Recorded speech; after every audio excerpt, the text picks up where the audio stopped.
नमस्कार। आज मार्केट तो बंद है, लेकिन इतने क्वेश्चंस आ रहे हैं आप लोग के, तो मैंने सोचा कि एक वीडियो बना दूं। मैं कोशिश करूंगा कि आज 2-3 वीडियो बना दूं, ताकि सारे क्वेश्चंस कवर हो जाए इस वीक के। बहुत ही मज़ा आ रहा है। Now we are 500 plus members. और मैं अपना एक एक्सपीरियंस शेयर करना चाहता हूँ। मैं इतने लोगों से बात कर रहा हूँ, इतने लोग हमें रीच आउट कर रहे हैं, तो हम उनसे बात कर रहे हैं। There is a craziness in retail investors to learn markets.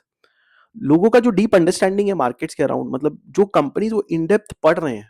मतलब कल भी मैंने बोला था, कुछ कुछ कस्टमर से बात करने के बाद तो हमें लगा कि हमें एक आधा पॉइंट लगा कि अरे इस डायरेक्शन में हमने तो नहीं सोचा, और उस डायरेक्शन में वो इतना डीप जा रहे हैं वो। तो अमेजिंग। मतलब लोग एक्चुअल में अपना ओनरशिप ले रहे हैं, सीख रहे हैं एक्चुअल में। देखिए, अगर आप सीखोगे ना डीपली, तो आगे पीछे क्या होता है कि वो रिवॉर्ड हो ही जाता है, आपको मार्केट रिवॉर्ड कर देता है।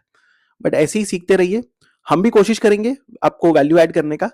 जितना हो सकेगा सारे क्वेश्चंस हम कवर करने का कोशिश कर रहे हैं, कि सारे क्वेश्चन जो भी आ रहे हैं आपके तरफ से वो सारा कवर कर लें। तो चालू करते हैं। जितने भी क्वेश्चन है क्विकली एक छोटा सा वीडियो बना देते हैं, ताकि सैटरडे मॉर्निंग को अगर रिलीज हो जाएगा ना, तो आपके पास वीकेंड रहेगा समझने के लिए। तो पहला क्वेश्चन लेते हैं। ये सतीश जी का क्वेश्चन है, कि वो पूछ रहे हैं कि म्यूचुअल फंड सही है, स्टॉक सही है, और स्टॉक्स में लॉन्ग टर्म सही है या स्विंग ट्रेडिंग सही है। तो देखिए, मैं सबको यही बोलूंगा कि म्यूचुअल फंड से सही कुछ नहीं है, टू बी ऑनेस्ट। आप क्या है कि आप लोग के पास उतना टाइम नहीं है समझने का मार्केट डेली, इतना पढ़ने का टाइम नहीं है। म्यूचुअल फंड सही, जो एड चलता है ना, एक्चुअल में बहुत सही है। ये फ्लाइट की तरह है। आप फ्लाइट में बैठ जाइए, कौन पायलट है आपको कुछ पता नहीं। फ्लाइट बहुत टर्बुलेंट भी होता है। आप घबराते नहीं हो, आप सीट बेल्ट लगा लेते हो बस, और आप डेस्टिनेशन में उतर जाते हो। तो और बहुत ही कम चांसेस होता है कि म्यूचुअल फंड बहुत ज्यादा फ्लक्चुएट करे, या हालांकि मार्केट ऊपर नीचे करता है तो फ्लक्चुएट करता है, लेकिन वो स्ट्रेंथ रहता है आपको झेलने का, कि भाई ठीक है, कोई है जो चला रहा है, मुझे उतना चिंता होने का दरकार नहीं है। तो अगर आपका छोटा कैपिटल है, अगर आपका डिसेंट, अगर एक कैपिटल है, म्यूचुअल फंड से कुछ अच्छा नहीं है, 2-3 अच्छा म्यूचुअल फंड लीजिए, डाइवर्सिफाई करके रखिए। 2-3 से ज्यादा मत रखिए, 2-3 बहुत सफिशियंट होता है। अगर आपको 2-3 म्यूचुअल फंड भी नहीं समझ में आ रहा, तो आप इंडेक्स फंड्स ले लीजिए। बहुत सारे इंडेक्स फंड्स रहते हैं। कोई म्यूचुअल फंड एडवाइजर से बात कीजिए, वो आपको समझा देंगे। काफी यूट्यूब वीडियोस है म्यूचुअल फंड में, आप खुद सीख सकते हो।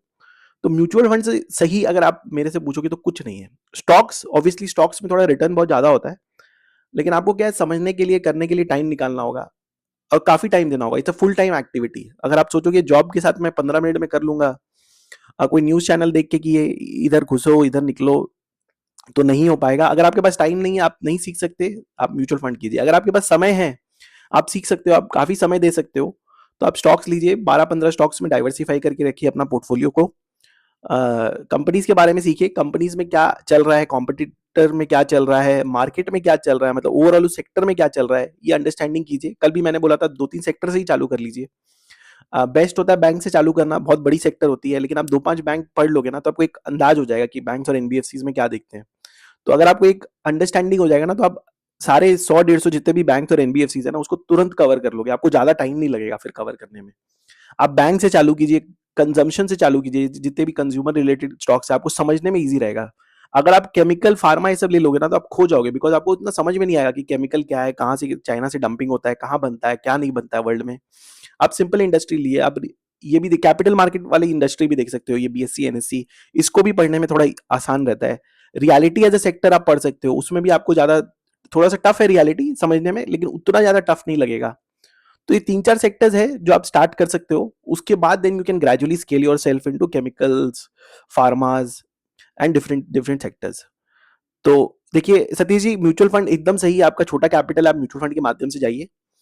स्टॉक सीखते रहिए, लेकिन एकदम श्योर हो कि आप पूरा कंट्रोल कर सकते हो, पढ़ सकते हो, समझ सकते हो क्या चल रहा है, रिजल्ट्स एनालिसिस कर सकते हो, कंपेयर कर सकते हो कॉम्पिटिटर के साथ। अगर आप ये सब कर सकते हो, आप 100% स्टॉक्स में जाइए। ऑब्वियसली स्टॉक्स में थोड़ा रिटर्न अगर आप अच्छा कर लेते हो तो जनरली ज्यादा ही रहता है, but mutual fund is the best. और आपका एक और क्वेश्चन था, स्टॉक में लॉन्ग टर्म या स्विंग ट्रेड। देखिए, हम तो लॉन्ग टर्म में बोलेंगे, अच्छी कंपनीज लीजिए, उसके संग बने रहिए। आपको मार्केट रिवॉर्ड कर देगा। स्विंग ट्रेडिंग में क्या होता है ना, ये आपको काफी स्विंग कर देगा एकदम। स्विंग ट्रेडिंग क्या होता है, जो नहीं जानते हैं, स्विंग ट्रेडिंग क्या होता है कि ये जो प्राइस मूवमेंट होता है, बहुत बार क्या होता है, एक स्टॉक एक दायरे में मूव करते रहता है। 100 से 120 गया, वापस 115 110 आ गया, तो इस दायरे में घूमता रहता है। तो लोग क्या करते हैं, वो दायरे को टाइम करते हैं। 100 पे खरीदते हैं, 115 पे बेचते हैं, फिर 100 पे खरीदते हैं, 115 पे खरीदते हैं। ये सब करके देखिए, मेरे हिसाब से तो कुछ होने वाला नहीं है।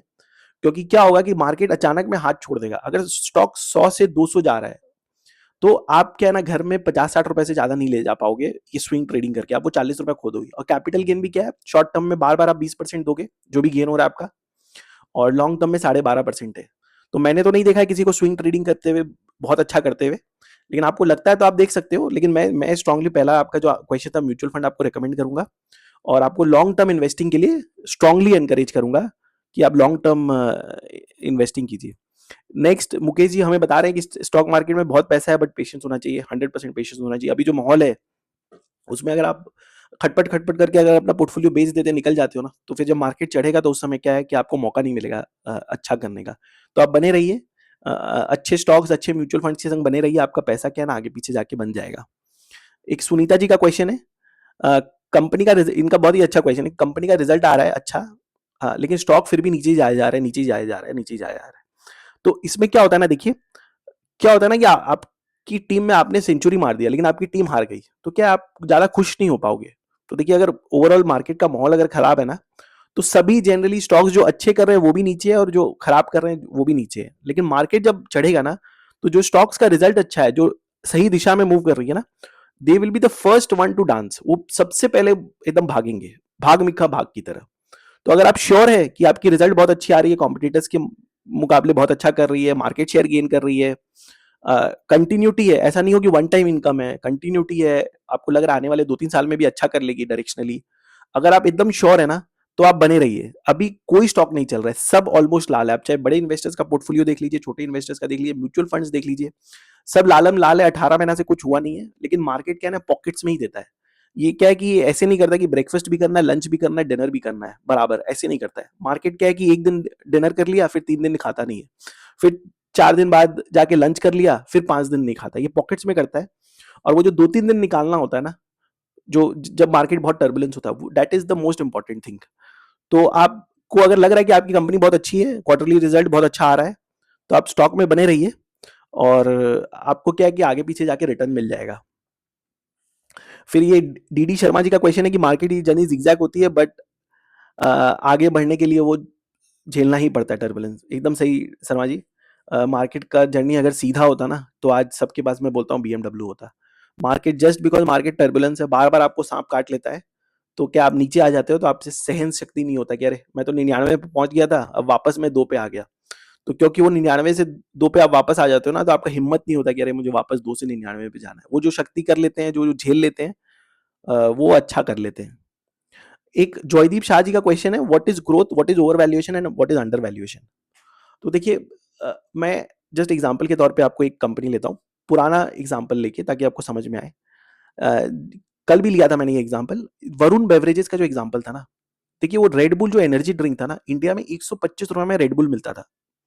तो थोड़ा सा क्या प्राइसी हो गया, सब जन 125 रुपए का रेड बुल नहीं ले सकते। ये इन्होंने एक स्टिंग बोल के निकाला, वो 15 या 20 रुपए में आता था, वो लाल रंग का ब्लू रंग का जो बॉटल प्लास्टिक का आता है ना, वो जैसे ही लॉन्च किया ना, उनको एक 1200 करोड़ का मार्केट दिख गया।